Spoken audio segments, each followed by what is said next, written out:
Сәлем, достар. Бүгін сізді таңғалдыратын қызықты факт айтамын. Сіз тірі батареясыз. Адам денесі 80-100 ватт энергия өндіреді. Бұл бір шағын шамды жағуға жетеді. Бірақ бұл қалай мүмкін?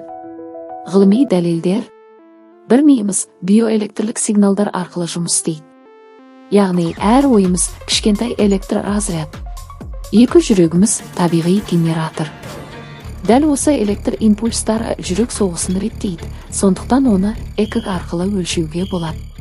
Үш бұлшықеттеріміз қозғалған кезде иондар ағыны арқылы электр тудырады. Спортпен айналысқанда денеңіз көбірек энергия шығарады.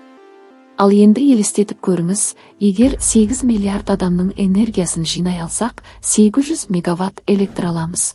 Бұл тұтас бір қаланы жарықтандыруға жетеледі. Қалай ойлайсыз, болашақта адам энергиясын пайдаланып, телефонды зарядтауға бола ма? Комментарийге өз ойыңызды жазыңыз. Осындай қызықты видеоларды жіберіп алмау үшін лайк бас, пікір қалдыр, және каналға жазыл.